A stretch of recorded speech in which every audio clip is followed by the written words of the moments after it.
Welcome to Mrs. V's Reading Corner, where you can enjoy books for educational, fun, or even bedtime stories.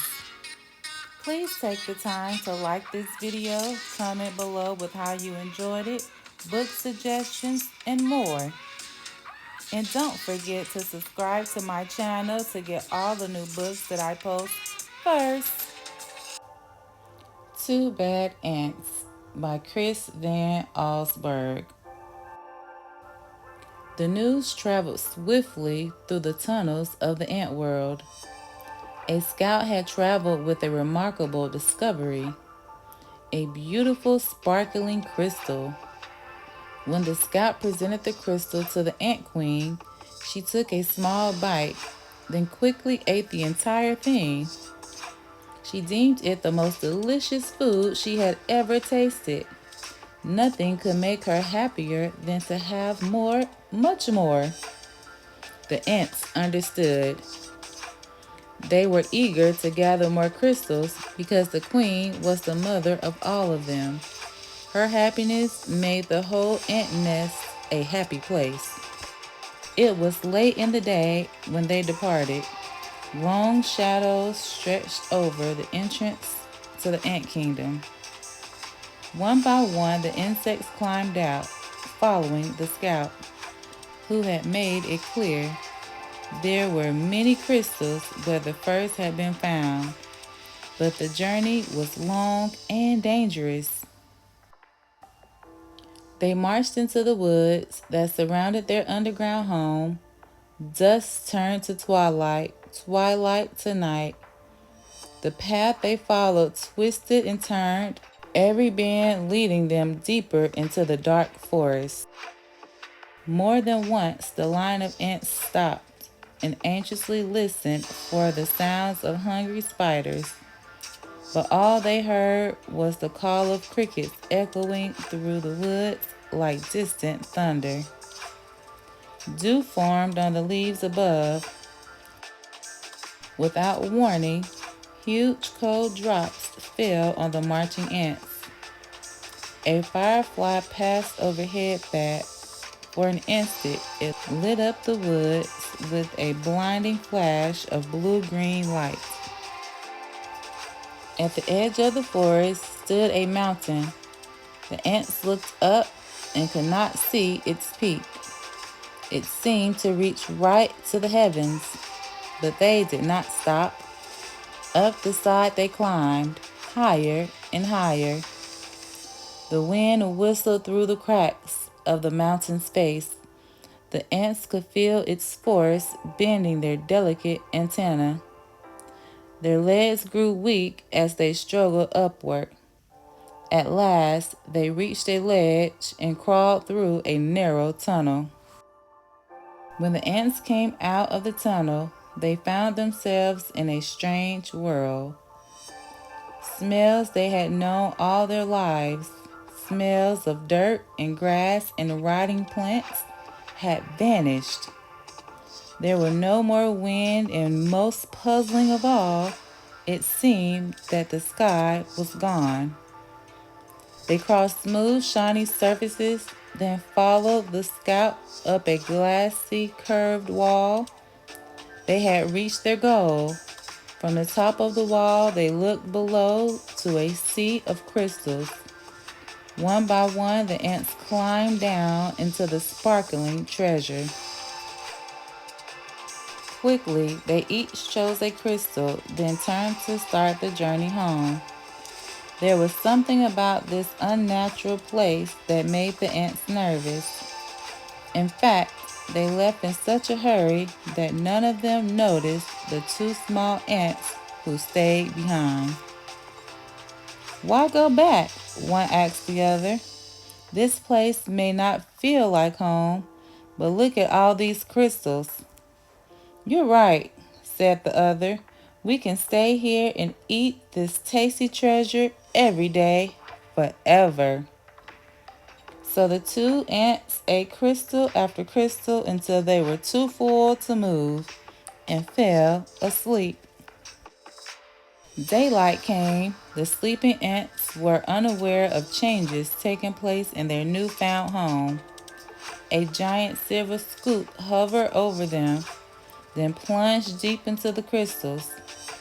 It shoveled up both ants and crystals and carried them high into the air.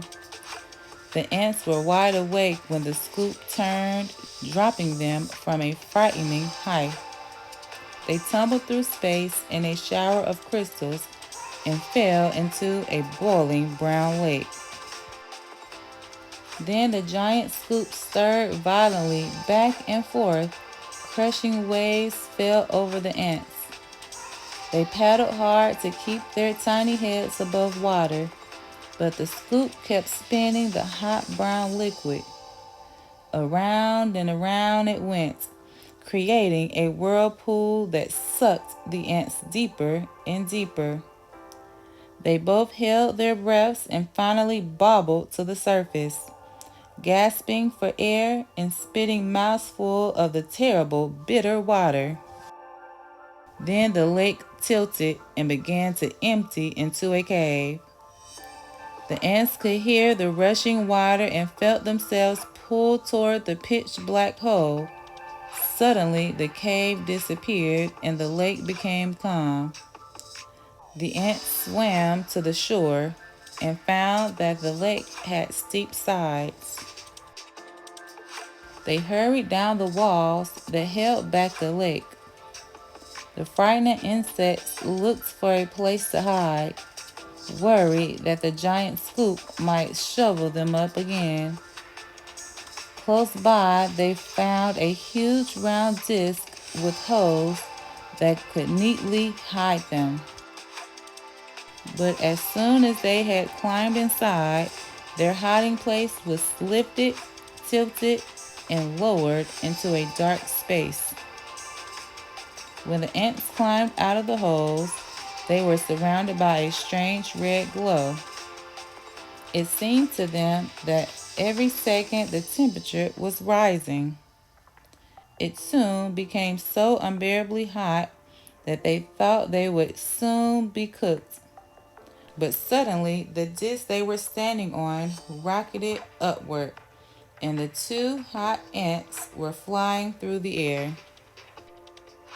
They landed near what seemed to be a fountain, a waterfall pouring from a silver tube. Both ants had a powerful thirst and longed to dip their feverish heads into the refreshing water. They quickly climbed along the tube. As they got closer to the rushing water, the ants felt a cool spray.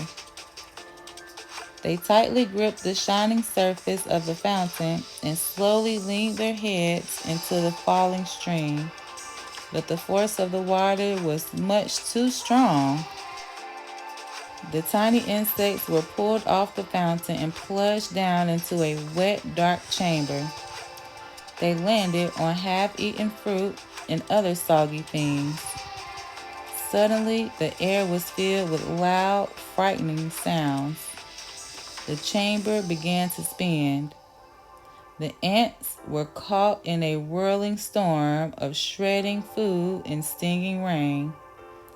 Then, just as quickly as it had started, the noise and spinning stopped.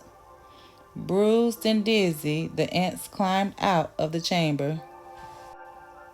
In daylight, once again, they raced through puddles and up a smooth metal wall. In the distance, they saw something comforting. Two long, narrow holes that reminded them of the warmth and safety of their old underground home.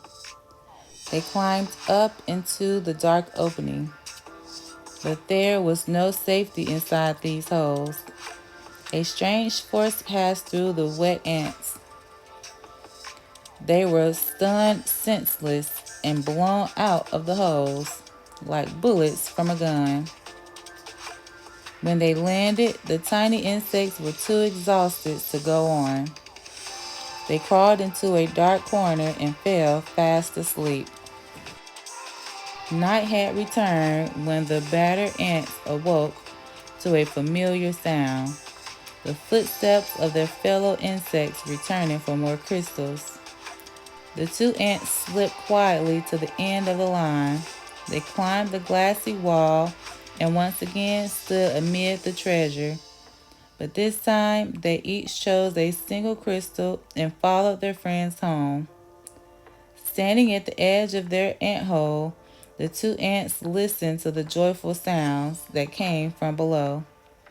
They knew how grateful their mother queen would be when they gave her their crystals.